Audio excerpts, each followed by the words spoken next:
Green is the colour of nature, reflecting the many nuances of vegetation and a symbol of life itself.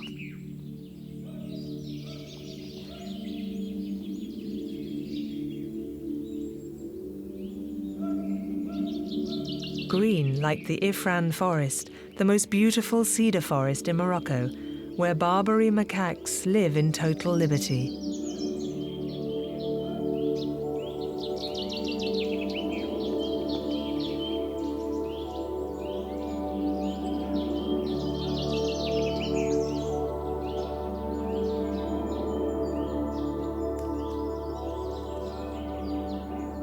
I love the serenity which reigns in this forest. When I'm not in my shop, because there are no customers, I spend most of my time in this forest. I often wander beneath the giant cedars. I feel a great inner peace. It regenerates me. I find it impossible to imagine living without this forest.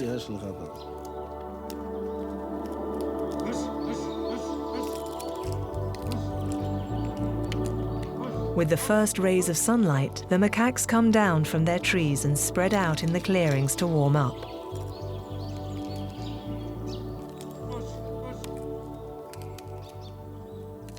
And every day from springtime onwards, Mohammed comes to visit them. The macaque is almost as intelligent as man. It understands things very quickly. If it wants to get something, it acts like a human being. They seize a moment of your inattention to grab what they want, especially if it's food. Then it carries away its prize and seeks refuge in the treetops and starts to eat whilst observing you. Sometimes they steal things thinking it might be food, and when they realize they've made a mistake, they start playing with it and end up throwing it back at us.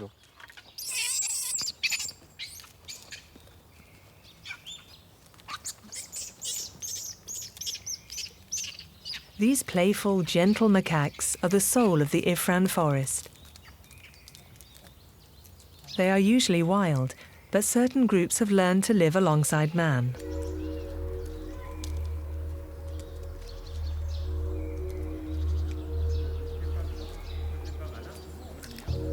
The Barbary macaques are the main tourist attraction in the forest, and they draw quite a crowd. People come from throughout the Kingdom of Morocco and beyond to hear the human mimicry of these primates as they beg for food.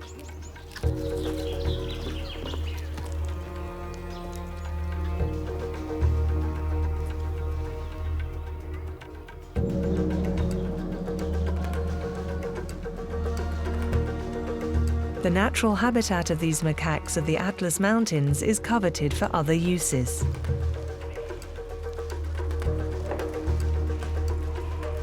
The Ifrane forest is also home to vast flocks of sheep who come to graze here. Without meaning to, the shepherds are continually pushing the macaques back to the edge of the forest.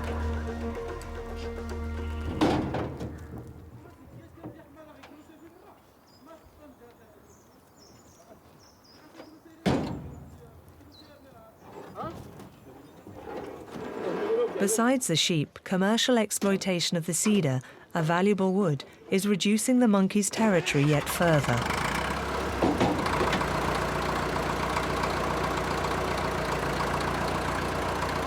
To meet the country's demand for wood, thousands of trees are cut down every year in the Middle Atlas region.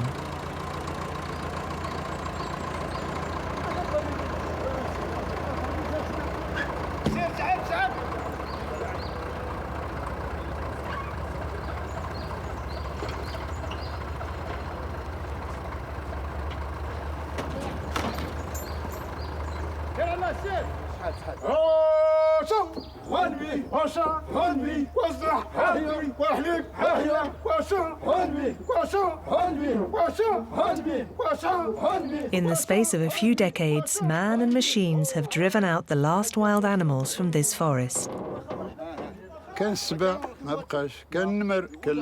Until the end of the 1960s, there were lions and tigers here. Their lairs were just over there, where those shacks are. They were also found in the region of Sidi Mer, in the High Atlas at Tunfit. But since the cedar has been exploited at this rate, the noise generated by our activity has driven out these animals. Before, it was very dangerous to venture into this forest. There were many wild animals, like hyenas, wolves and foxes. All those animals used to live here, but they've gradually disappeared.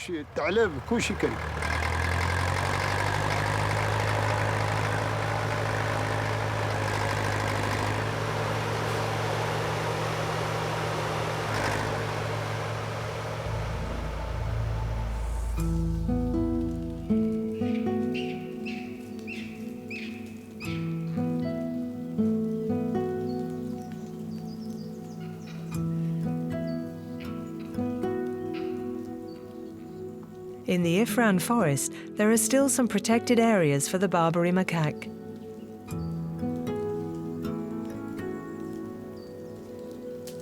But the last macaques of the Atlas still living in a natural environment are quite simply dying out. And with them, the symbol of this forest.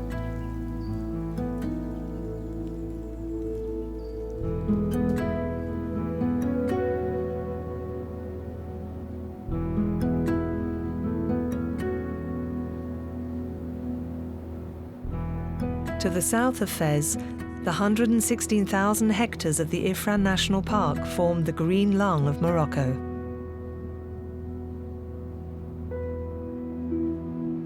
Green also means the astonishing miracle of water in a land where a third of the territory is covered with arid deserts and where rains are rare.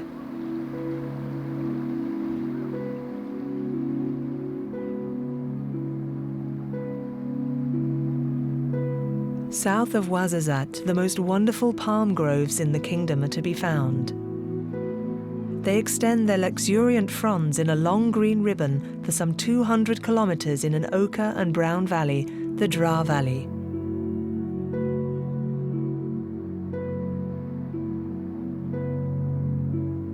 In this valley, 2 million date palms tower over the other crops.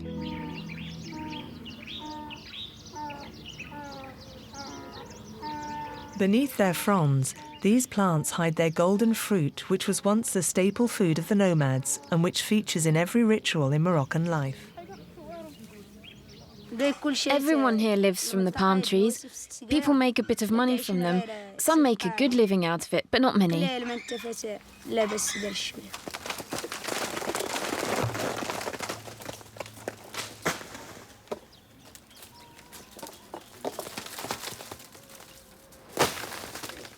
There are specialists who climb in the trees.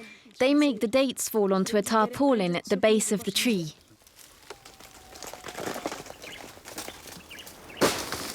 We start to sort the fallen dates on the tarpaulin or alongside. Then we put them in boxes, put them on the back of a donkey and take them home. We eat the good dates, or sell them, and the bad ones go to the animals. There are loads of dates here, and most of the people live from this fruit. Folk come from Agadir to load up their Peugeots and resell them.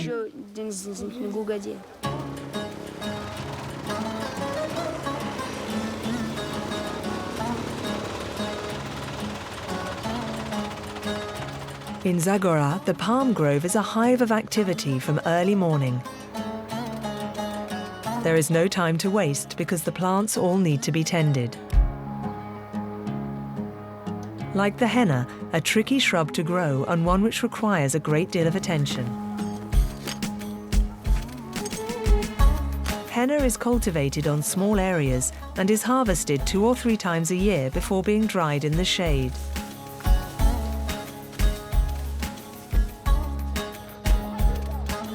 At Tinzouline, in the Dra Valley, the Al Wafa Women's Cooperative produces natural henna from these dried leaves.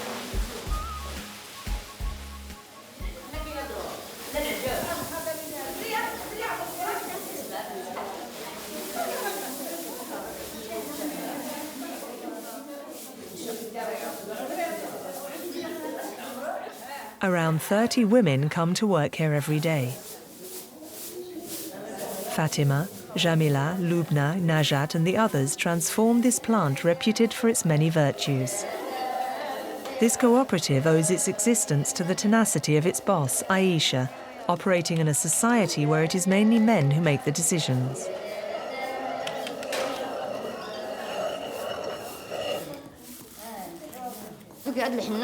We buy dried leaves and we grind them into a powder.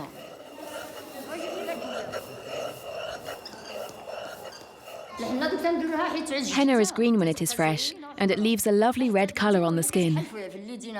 As the henna ages, it becomes ochre on the hands. The more time goes by, the darker and more beautiful it becomes.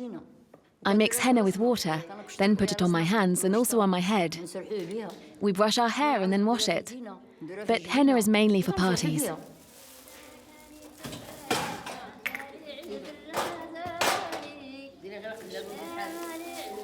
Henna is no ordinary plant. In the Muslim religion, it is one of the trees of paradise. For these women, with their attachment to traditional beliefs, henna is the magic powder which protects them, helps them, and fulfills their dreams.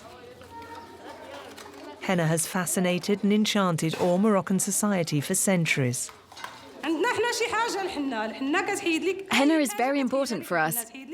It protects us against lots of things. It takes away sadness. It brings joy. Henna is essential for us.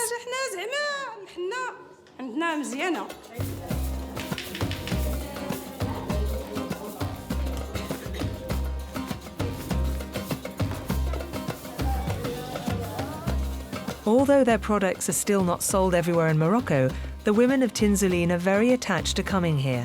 This cooperative is first and foremost a community where they gather away from the men.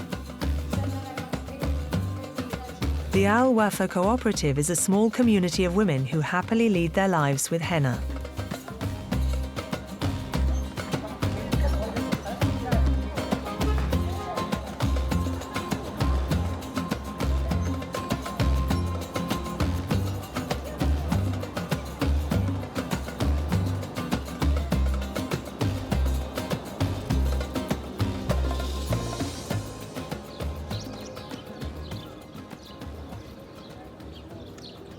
In the south of the Drâa Valley, at Tamgrout, green is celebrated in another form. The reputation of these pottery workshops, the oldest in the country, is built on the green of this enamel. For more than 400 years, two families have shared the workshops and kilns.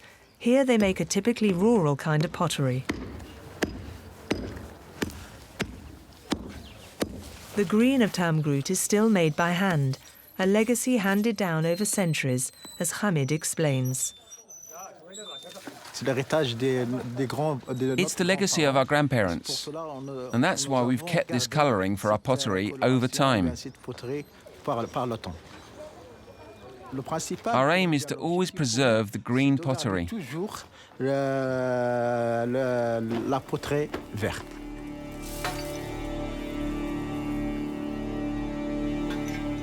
If the novelist Pierre Loti, during his journey to Morocco in 1889, had come this way, he would certainly have seen these same ancient kilns in the shape of cupolas. He would have written about these ovens belching out black smoke, perhaps reminding him of the bonfires at Benares in India. The green enamel of Tamgrout really comes into being in these clay ovens, heated for 5 hours with palm wood and dry brush until they reach 1,100 degrees centigrade. The secret of the green lies in firing an enamel made of silica, manganese, copper oxide and barley flour.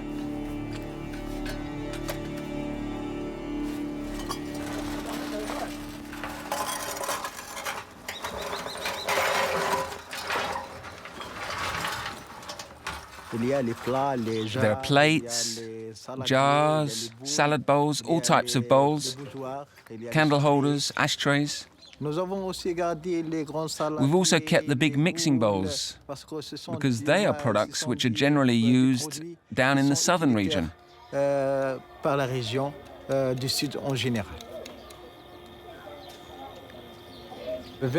Green is the colour of nature. It's also the colour of peace in Islam and of religion. It's the colour that's used in the construction of mausoleums and mosques.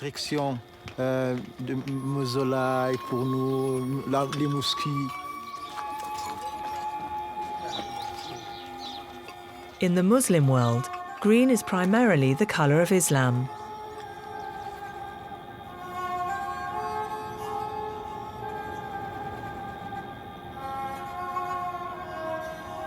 The most worthy representation of this sacred colour is the highest religious building in the world, the famous Hassan II Mosque, built partly over the sea in Casablanca.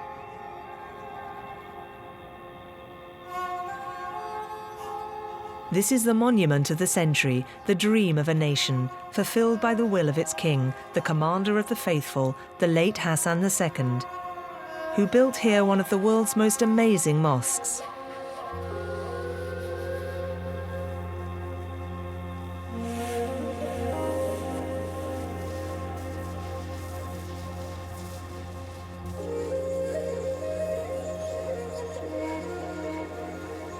After 7 years of construction, a masterpiece of monumental art and Arab-Muslim architecture rose from the land and sea.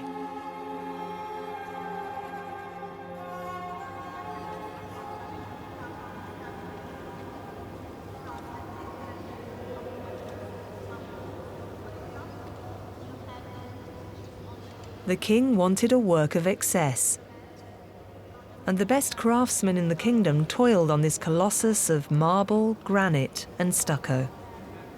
The guides reel off its impressive dimensions. The mosque is considered one of the biggest mosques in the world. It covers a total area of 9 hectares, 7 here on the outside and 2 inside in the prayer room. It has a capacity of 105,000 people, 25,000 in the prayer room, including 5,000 women in the 2 mezzanines that we see up there. The architecture is the Moorish style, which is widespread across North Africa and also in Spain. One can see it in the cupolas there, made of cedar, which is Moroccan cedar carved by hand, painted by hand, and the paint is also made in the traditional way from natural products.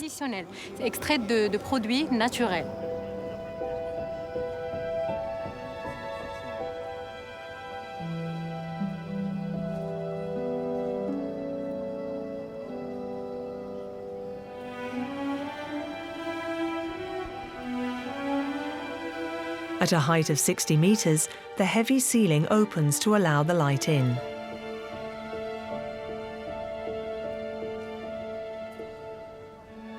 The place of worship uses technology, since only machines can move such weights and such dimensions. The light finally reveals calligraphy, giving the 99 names of Allah around the edge of the ceiling.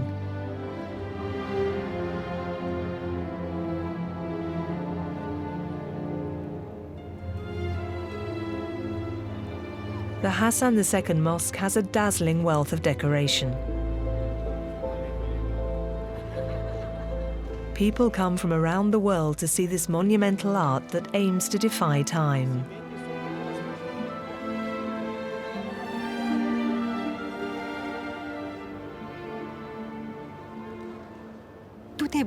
It's all so beautiful, and everything you see is a gift. All the artistic works that we see everywhere here make one think what humans are capable of, for the right cause, when one can use that gift to embellish our lives.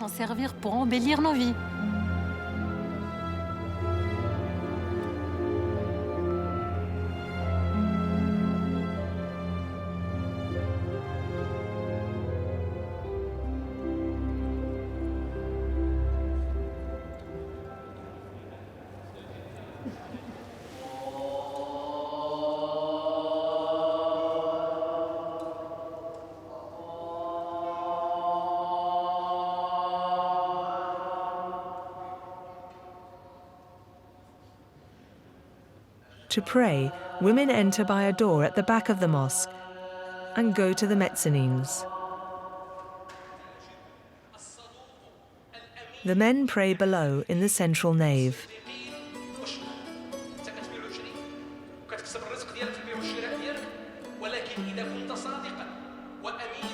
I want to build here a beautiful house of God, a mosque whose minaret will announce the voice of salvation, the path of Allah to all ships coming from the west. These were the wishes of the king who built the great lighthouse of Casablanca.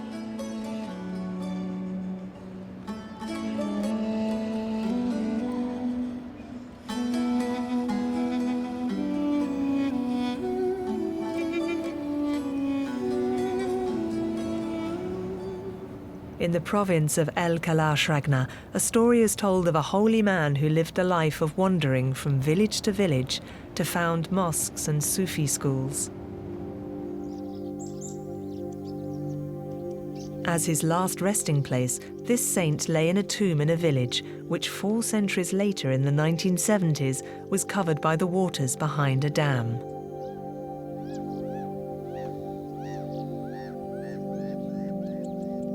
In this province, peopled with peasants, shepherds and fishermen, the story of this saint did the rounds, each telling it his own way.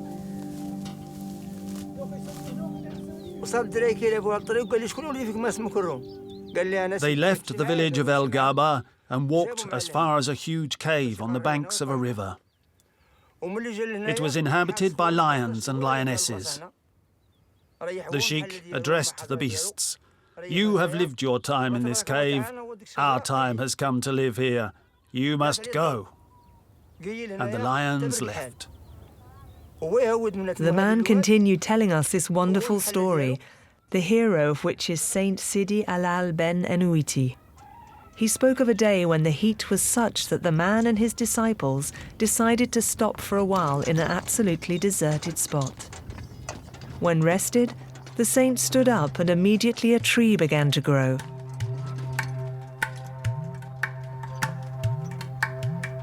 And now, several centuries later, one of the finest olive trees in Morocco still grows here, in splendid isolation in this arid land.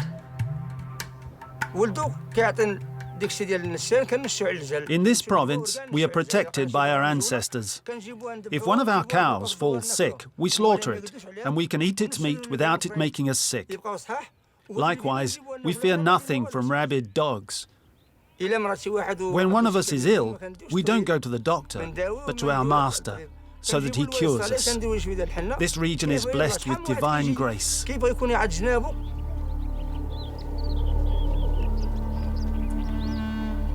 In the 1990s, all the villagers recalled having the same dream. The saint came to ask them to build him a new tomb, so he could at last come and rest near them, and no longer near the dam. The men carried out this wish, disinterring his remains so he could now lie near the living, under this green cloth, a sign of saintliness. The women come to seek his blessing and support.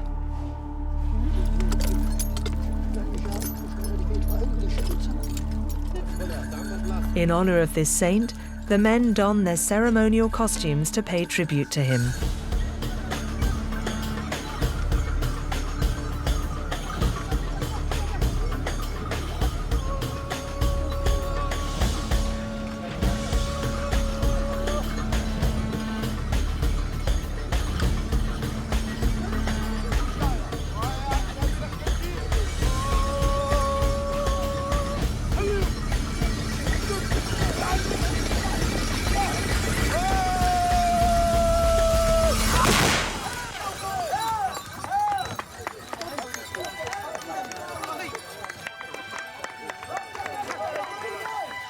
At the foot of the olive tree, the old storyteller adds that the most extraordinary part was when they dug up the saint in his old tomb, and 4 centuries after he died, his body was still in perfect condition. And thus, from the Ben Anuiti sepulchre, this saint watches over the villages, his memory enduring down the centuries.